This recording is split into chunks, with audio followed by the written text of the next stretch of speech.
Bismillahirrohmanirrohim. Alhamdulillahirobbil alamin. Baiklah, pada kesempatan ini saya akan menyampaikan materi tentang menyingkap bulu tersembunyi. Apakah pendengar sekalian atau pemirsa sudah pada punya bulu?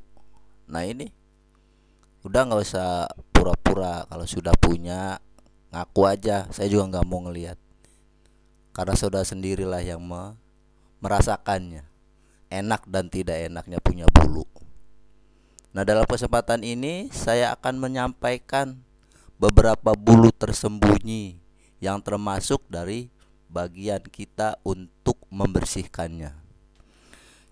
Saya nggak ngasal-ngasal, ini dari hadis Nabi Shallallahu Alaihi Wasallam menjelaskan bahwa homsun minal fitroh, ada 5 perkara yang termasuk dari kebersihan atau kesucian yang harus dijaga.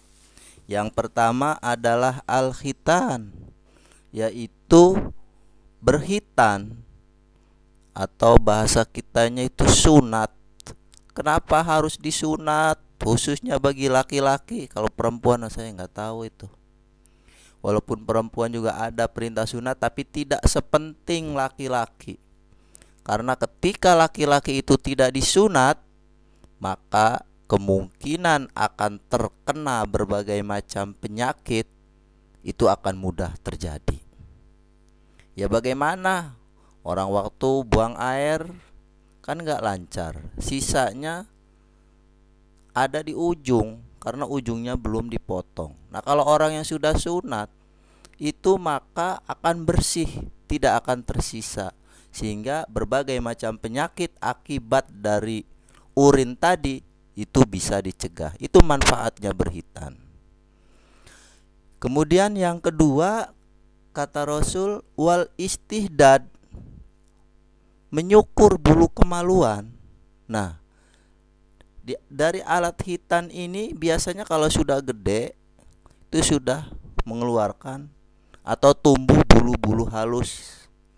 Kalau sudah tumbuh bulu-bulu seperti itu, maka harus diperhatikan. Rasul perintahkan dicukur, jangan dibiarkan. Kenapa? Ya karena daerah situ adalah lembab.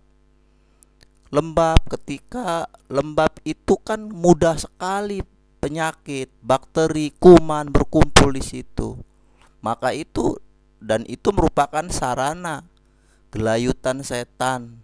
Kayak Tarsan gitu, gelayutan di pohon-pohon. Seperti itulah nanti setan bergelantungan di bulu-bulu yang ada di sekitar tersebut. Karena itu harus dibersihkan. Tapi tentu saja membersihkannya karena ini sendiri saja, gak usah mentang-mentang punya duit pergi ke tukang cukur atau bagaimana. Gak usah, karena ini adalah urusan pribadi. Kemudian yang ketiganya waqosus saribi, yaitu menggunting kumis. Nah itu merapihkan kumis. Jadi kumis jangan dibiarkan sampai panjang nutup mulut. Gimana coba kalau mau makan, kalau kumis sampai panjang segitu kan repot. Kayak yang juara dunia kumis terpanjang itu sampai nutup mulut, begitu makan pakai sendok 2. Yang satu buat menyingkap kumisnya, yang satu buat masukin makanan. Kan repot sendiri kayak gitu. Rasul perintahkan kepada kita supaya digunting, dirapihkan itu kumis. Kemudian yang keempat, wataklimul azofir, memotong kuku. Tapi kuku saya kan bersih. Bukan disuruh membersihkan saja, tapi juga disuruh memotong. Kan repot kalau kuku panjang-panjang, apalagi kuku kiri atau kuku kanan juga repot. Kuku kiri emang kalau mau habis buang air itu nggak cebok, atau kuku kanan emang kalau panjang-panjang itu gimana makannya? Kan kotoran numpuk di situ di bawah kuku. Karena itu diingatkan bahwa di bawah kuku itu ada setan, ada kotoran yang harus dibersihkan.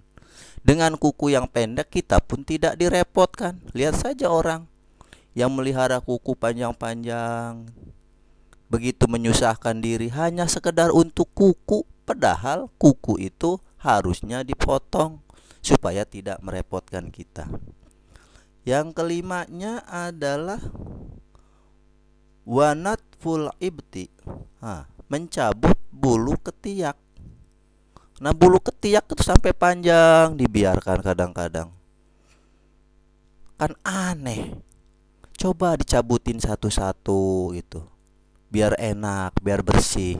Kalau itu tidak dicabut, maka dia akan tumbuh lebat banyak. Begitu banyak keluar keringat dah tuh. Nah, di situ kuman-kuman juga bersarang, maka jadilah penyakit. Penyakit utama yang paling utama adalah bau badan. Begitu keluar keringat, karena bulunya banyak, ya keringatnya kan nggak lari kemana-mana. Karena keringatnya nggak lari kemana-mana, akibatnya kuman bersarang di situ sehingga menimbulkan bau badan.